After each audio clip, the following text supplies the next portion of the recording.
A paz do Senhor, meus irmãos. Sejam bem-vindos a mais uma aula da nossa querida Escola Bíblica Dominical. E é com muita alegria no coração e uma imensa gratidão a Deus, estamos dando início a um novo trimestre de estudos da nossa EBD. O primeiro trimestre de 2022. Estamos dando início a um novo ano. Um novo ciclo de estudos está se iniciando. E nesse trimestre, queridos, a classe dos adolescentes estudará aí a mais bela, a extraordinária e triunfante experiência vivida pela humanidade, que é a história da salvação. Serão aí 13 semanas, 13 lições, onde olhares atenciosos acompanharão uma série de estudos que permitirão aí aos alunos compreenderem a maravilhosa salvação que nos foi oferecida por intermédio de Jesus Cristo. O plano da salvação, queridos, inclui aí a criação, a queda, a expiação de Jesus Cristo e todas as leis, ordenanças e doutrinas do Evangelho. O arbítrio moral, a habilidade de escolhermos e agirmos por nós mesmos, também é essencial ao plano do Pai Celestial. Por causa desse plano, meus amados, nós podemos ser aperfeiçoados por meio da expiação, receber aí a plenitude da alegria e viver para sempre na presença de Deus. Também por meio desse plano, os nossos relacionamentos familiares são estreitados em amor, respeito e alegria.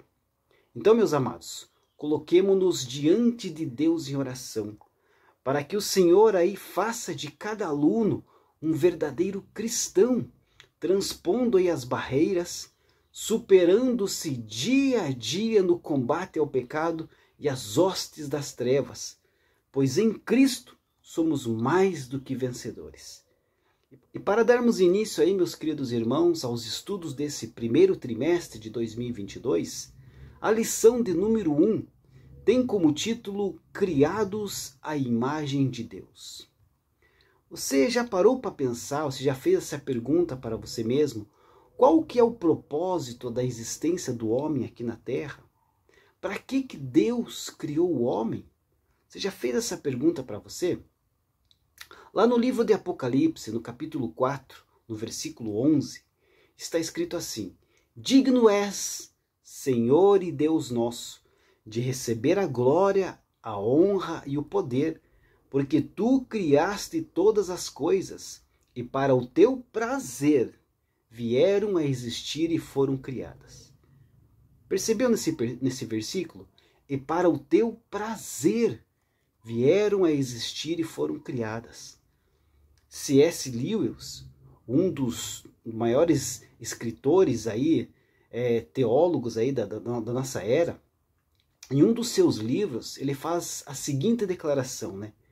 Nós não fomos criados primeiramente para amar a Deus, ainda que tenhamos sido criados para isto também, mas para que Deus nos ame, para que sejamos objetos nos quais o amor divino descanse satisfeito. Em Apocalipse 4:11, no versículo que acabamos de ler, a palavra usada para prazer pode ser traduzida por propósito, por vontade. Então todas as coisas foram criadas para Deus, de acordo com a sua vontade, de acordo com o seu desejo, de acordo com o seu propósito, de acordo com o seu prazer. Acho que não tem como separar a vontade e o prazer de Deus. Se ele tem vontade de fazer algo, é porque isto o satisfaz. É o seu prazer, é o seu propósito. Se pensarmos que o propósito supremo do homem é que ele faça algo para Deus, então nós estamos aí centrando a sua existência nele mesmo. E Deus será então o objeto da sua ação. Mas se pensarmos que o propósito supremo do homem é receber algo de Deus, então o homem é que é o objeto. Deus é o centro de tudo, inclusive da existência humana. Deus não existe em função do homem, e nem o homem existe em função de si mesmo. O homem existe em função de Deus. Ele é o recipiente da ação de Deus. Fomos criados para que Deus nos ame. Fomos criados para o seu prazer. Fomos criados para o seu propósito. Criados para sermos recipientes do seu amor. Agora, meus amados, nós somos caídos, corruptos, carentes da sua presença. E Deus não vai ficar satisfeito até que sejamos quem Ele planejou que fôssemos. Que tenhamos aí o caráter adequado para receber o seu amor. Ele vai até as últimas consequências, até a morte, e morte de cruz. Ele também vai nos conduzir aí por caminhos que nos transformem às vezes. Caminhos até desconfortáveis e dolorosos em muitos momentos.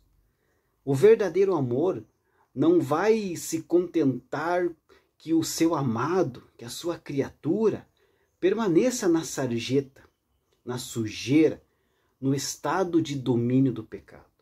Você está me entendendo? Ele nos mostra isto, meus amados, na história de Oséias e Gomer, por exemplo. Depois que o profeta Oséias tirar Gomer da prostituição e casar-se com ela, a esposa volta para a prostituição. Mas só que Deus ordena ao profeta comprá-la novamente. E Lewis, o escritor Lewis, fala que o amor de Deus é persistente como o amor do artista, autoritário como o amor de um homem por seu cachorro,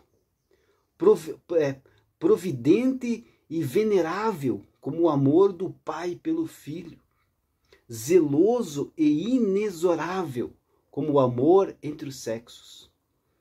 Não dá para entender isso, queridos, pois ultrapassa aí todo o entendimento pensar que o Criador, que não precisa ou depende de nada, deseja, tem prazer e dá tanta importância a criaturas como nós. Então só podemos nos pôr aí de joelhos em adoração. O dever principal da nossa existência deve ser aí glorificá-lo sempre, agradecer, pois a vida na sua plenitude é gozar deste amor com Deus. A nossa lição, meus amados irmãos, a leitura bíblica dessa lição se encontra lá em Gênesis, capítulo 1, do versículo 26 ao 31, né? E a mensagem da nossa lição se encontra em Gênesis, capítulo 1, versículo 27, que diz assim: Assim Deus criou os seres humanos. Ele os criou parecidos com Deus. Ele os criou homem e mulher.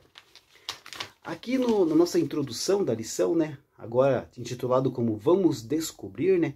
E já dizendo que a nossa lição aí está num formato novo, né? Um novo jeito aí vamos ter de estudar aí nesse trimestre, né? A CPAD reformulou todas as lições, né? Então temos novas lições aí para estudar, né? Aqui no Vamos Descobrir diz assim: você já parou para pensar sobre o que significa sermos feitos à imagem de Deus? Essa expressão significa que todos os homens e mulheres possuem características que apontam para a existência do Criador. São elas que nos tornam especiais. Você não nasceu por meio de um acidente cósmico. Sua origem está em Deus. Interessante, você não acha? A nossa lição aqui, queridos, está dividida aqui em 3 pontos, né? O primeiro ponto da lição vai falar a respeito da criação da vida humana. O segundo ponto da nossa lição fala a respeito da bênção e os propósitos de Deus. E o terceiro ponto fala a respeito da criação da família. Aqui em Gênesis, meus amados, no capítulo 1, versículo 26 e 27, está escrito assim: E disse Deus: façamos o homem à nossa imagem, conforme a nossa semelhança. e domine sobre os peixes do mar, e sobre as aves dos céus, e sobre o gado, e sobre toda a terra, e sobre todo o réptil que se move sobre a terra. E criou Deus o homem à sua imagem. A imagem de Deus o criou, macho e fêmea os criou. Eu te pergunto, o que nos diferencia dos outros animais, né? O que nos faz diferentes dos outros animais? O que nos faz diferentes dos animais e nos torna imagem de Deus é a capacidade de ter comunhão com Deus. Somente os seres humanos podem se relacionar com Deus face a face, de maneira íntima e pessoal. Podemos detectar aí, meus amados, 3 aspectos de imagem dos seres humanos com o seu Deus, com o seu Criador. Primeiro, a imagem moral. O que é a imagem moral? Ao ser criado, o ser humano possuía a santidade, a pureza e o amor de Deus. Sua verdadeira natureza, então, é ser santo, ser misericordioso, ser puro, ser livre, ser incorruptível e ser eterno. Também outro ponto é a imagem natural. Isto significa que Deus criou o ser humano com perfeita liberdade de escolha, não só em pequenas questões da vida, mas também naquelas que determinam o seu destino. No estado de inocência, ele poderia aí escolher obedecer a Deus ou não, sem qualquer interferência sobre sua capacidade de escolha. Outro ponto, queridos, é a imagem política. Deus delega aí, então, poderes aos seres humanos, quando ordena aí o domínio sobre os habitantes do mar, dos céus e da terra, e também a incumbência de dar aí nomes às outras criaturas. Só que o ser humano, queridos, usando aí a liberdade dada por Deus, escolheu desobedecê-lo. Ou seja, o ser humano pecou. E este pecado aí acarretou desastrosas consequências para toda a criação. Trouxe conflito, desarmonia, mal-estar e morte. E também arruinou aí o relacionamento com Deus e com outras pessoas. O ser humano perdeu a sua verdadeira natureza, perdeu aquela pureza. O pecado distorceu a imagem moral no ser humano, quebrando aí a sua comunhão com o Criador, tornando aí injusto, desonesto, mau, violento. Com o pecado, meus amados, o ser humano aí perde a capacidade de escolher o bem e a vida por si mesmo, né? Pois a sua imagem natural foi totalmente danificada. Também a imagem política, né, do poder, apesar aí de não ser destruída, né, fica difícil de ser exercida, porque a natureza agora torna-se hostil ao homem.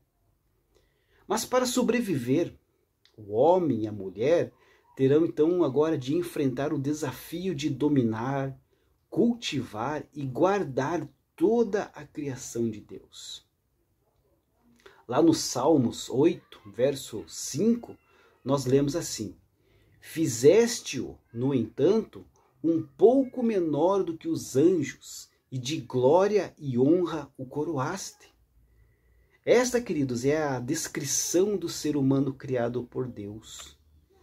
Que diferença, né, fez a entrada do pecado em sua vida? Se Deus aí não tomasse a iniciativa de providenciar aí um meio de reabilitar-nos, nós estaríamos aí implacavelmente destruídos. Mas a sua graça veio até nós, através de Jesus Cristo, e glória a Deus por isso. E a possibilidade aí de reavermos a nossa verdadeira natureza tornou-se real. E Deus, então, oferece também a esperança da transformação de toda a criação, quando efetivar a vitória final sobre o pecado. Então, meus amados irmãos, que estejamos aí atentos, à voz do Espírito Santo, para que nós possamos aí aceitar este plano de salvação. Sem esse plano, através de Jesus Cristo, que morreu na cruz por nós, nós não podemos aí recuperar esse relacionamento, essa comunhão com Deus. Deus nos criou perfeitos. Deus nos criou para viver eternamente ao seu lado, gozando aí de uma vida de muita felicidade, de muita harmonia ao lado de Deus. Deus não nos fez aí para que sofrêssemos aqui na terra. Deus não nos fez aí para que vivemos eternamente condenados ao pecado. Deus nos fez para viver ao seu lado, mas por causa do pecado isso foi destruído. Mas através do plano da salvação, que vamos estudar nesse trimestre, Deus aí nos recupera, Deus nos restitui através de nosso Senhor e Salvador Jesus Cristo. Então que nesse trimestre estejamos aí atentos à voz do Espírito Santo, que vai falar ao nosso coração, tenho certeza, em cada aula. Pois vimos aqui nessa primeira aula que nós fomos feitos criaturas de Deus para glorificar o seu nome. Pois Deus tem prazer na nossa vida. Deus tem propósito na nossa vida. E que nós possamos estar aí obedientes à sua palavra para vivermos eternamente ao seu lado. A conclusão da nossa lição diz assim: todas as coisas vieram à existência por meio da palavra de Deus. Mas em relação à criação da humanidade, o Senhor entrou em ação e formou do pó da terra um corpo físico, e soprando em seu nariz, deu-lhe fôlego de vida. E não parou por aí, pois ele fez as pessoas conforme sua imagem e semelhança, dando ao ser humano a capacidade de pensar, avaliar, planejar, desejar, criar, sentir, amar e escolher. Deus deu aos seres humanos poder e domínio sobre toda a terra, e os presenteou com a bênção do casamento e da fertilidade. O ser humano é parte de um projeto perfeito. Deus abençoe a sua vida. E até a próxima lição, se Deus assim permitir.